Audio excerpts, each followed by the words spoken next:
Hello everyone, welcome to the YouTube channel, and today we are going to learn about the authentication in app settings, that what is user authentication system and why we use it.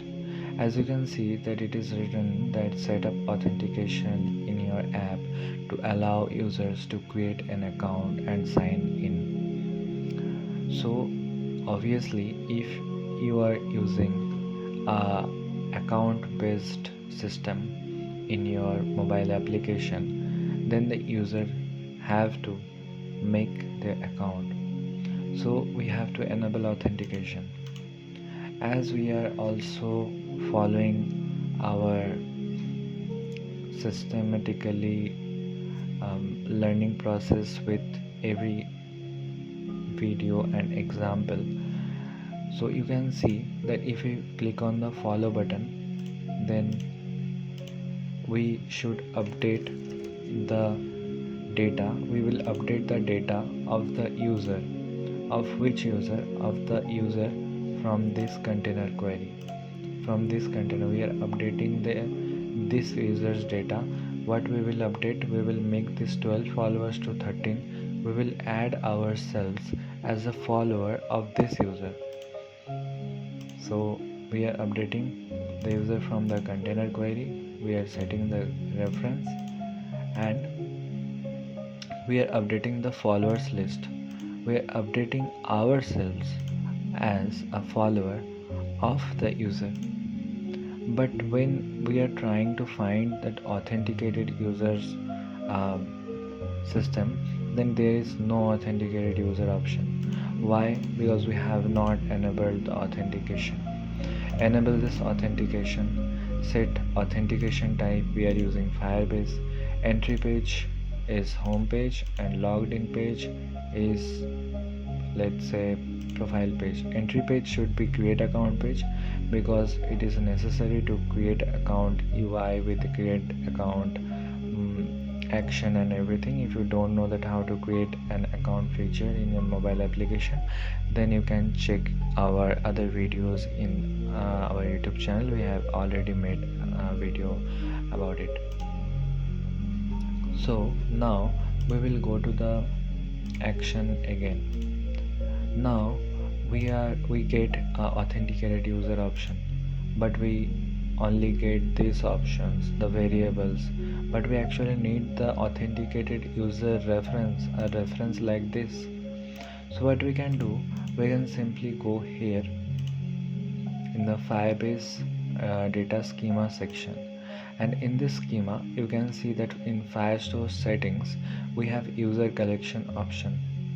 If you want to create a document for a user when they first create an account, you can specify that here. Typically this will be a user's collection, so we'll enable this. The collection is unset, change it to user, and this says this will add any necessary fields to the user collection if they don't already exist. What does that mean? That we have already created a user's schema and we have added variables. If we turn this on, then in this schema it will add automatically some variables which are very much relatable to a user's collection, actually which are actually very much needed as a user collection. So yes, and that's it. Now if you go here, then you can see that it has added so many variables which are actually required to create an account. Now coming to this action, now we get authenticated user reference option. Now we add ourselves as a follower, and that's it. The list of followers of this user gets updated. Also we have to update our following list. So what you have to do, you have to simply make a following list. It is document reference, users, and is a list. So don't be confused, don't get confused with following list and followers list in the same schema, because every user has a followers list and a following list. When we are clicking on the follow action button, then it is updating the followers list of the next person whom we are following, and it is also updating our own following list. So we are updating document, update the Firestore document of whom, document of ours, the user reference of the authenticated user, and we are updating our own following list, add to set, and following whom, following the user document from the container query. That's it. That updates your own following list and also updates the person you are following. So also the number will increase. That's why we use listen for changes. If you click on the follow button, so the next user is gaining one more follower.